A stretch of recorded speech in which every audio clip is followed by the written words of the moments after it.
पश्चिम बंगाल के मुर्शिदाबाद जिले के अलग अलग इलाकों में हाल में हुई हिंसा के बाद वहां तनाव का माहौल है। यह हिंसा वक्फ संशोधित कानून के खिलाफ प्रदर्शन के दौरान 12 और 13 अप्रैल को हुई।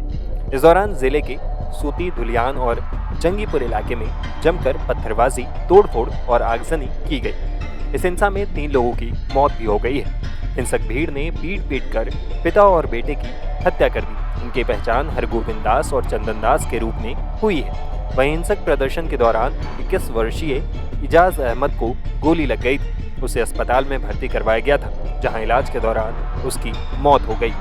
हालांकि all India Muslim personal law board ने दावा किया है कि वक्फ संशोधित कानून 2025 के विरोध में निकाली गई रैली पर पुलिस ने बर्बरता की। इस दौरान मुस्लिम समाज के 3 युवकों की मौत हो गई।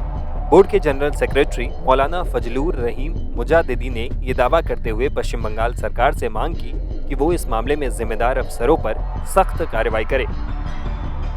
मुर्शिदाबाद मगरबी बंगाल के एहतजाजी जुलूस पर पुलिस की बर्बरियत ने 3 मुस्लिम नौजवानों की जान ले ली, जिसकी all India Muslim personal law board सख्त अल्फाज में मजम्मत करता है और मगरबी बंगाल की हुकूमत से मुतालबा करता है कि वो खाती और कसूरवार अफसरान के खिलाफ सख्त कार्रवाई करें और हलाक होने वाले हर फर्द के खानदान को 25-25 लाख रुपया बतौर मुआवजा अदा करे।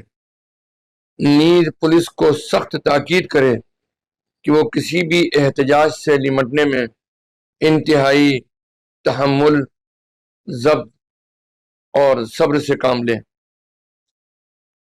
All India Muslim personal law board ने अपने बयान में आगे कहा है कि वक्फ कानून में मरकजी हुकूमत के जरिए मनमानी, मुतनाज़ा दस्तूरी हकूक़ से मुतसादिम इम्तियाज व तफरीक पर मबनी और फ़िरक़ेवारियत पर मबनी तरमीमात ने फिलवाक़े मुसलमानों के जज्बात को बरंगेख्ता कर दिया है, जिसका इजहार मुल्क के मुख्तलिफ इलाकों में एहतजाज और मुजाहिरों की शक्ल में हो रहा है।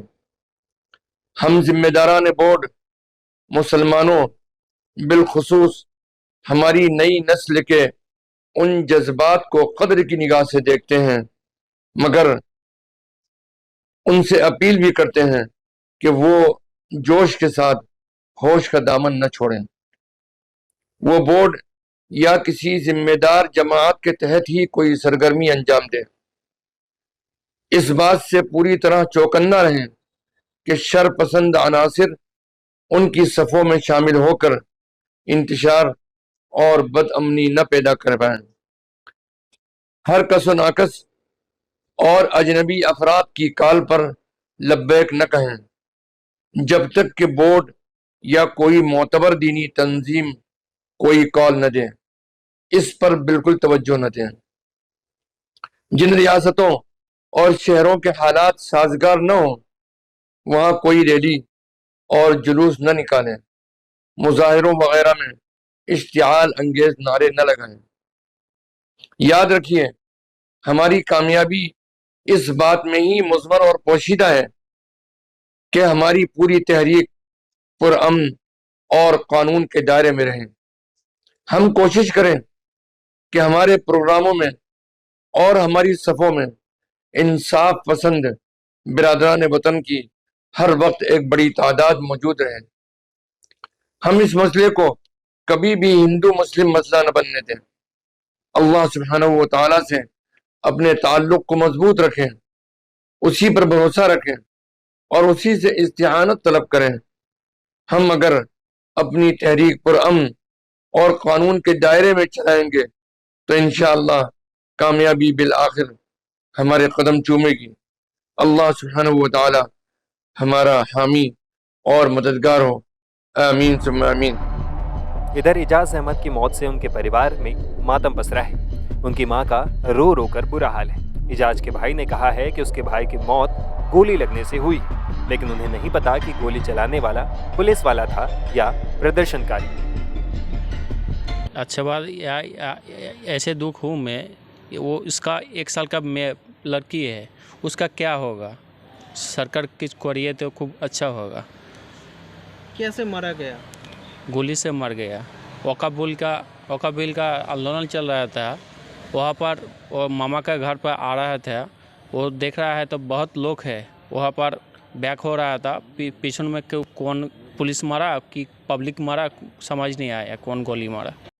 हम लोग अभी जस्टिस चाहता है, कुछ सरकार की तरफ से कुछ करे। उस लड़का का 1 साल का अभी लड़की है, 2 साल 3 साल हुआ उसका शादी होने का, और वो अभी क्या करेगा? किसी माँ का बाप का कोल उजड़ हो गया और किसी वाइफ का उसका सब कुछ ख़त्म हो गया, वो क्या करेगा? फ्यूचर के लिए उस लड़की के लिए तो कुछ करना चाहिए।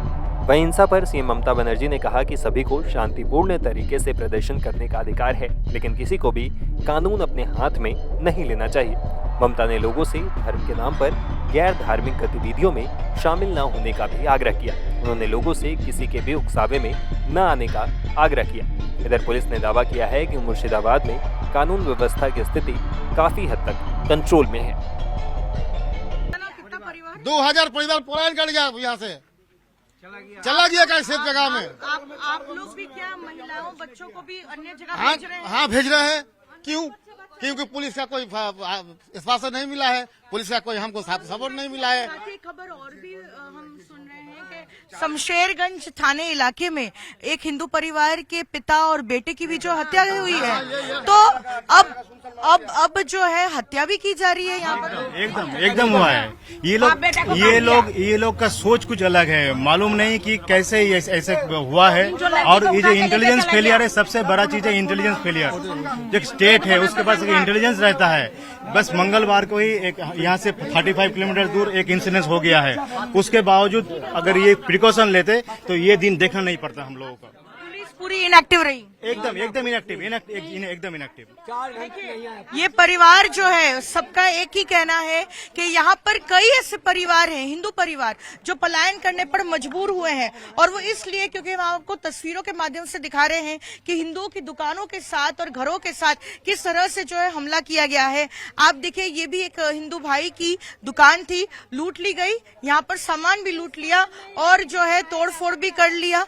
और साथ ही अब जो जहां अपनी जान बचाकर जा रहा है, जो इस इलाके को छोड़कर कई ऐसे परिवार है जो शरण ले रहे हैं पास के जिले मालदा में या फिर झारखंड के किसी इलाके में जा रहे हैं, क्योंकि उनका कहना है कि यहाँ पर लोग सुरक्षित नहीं है।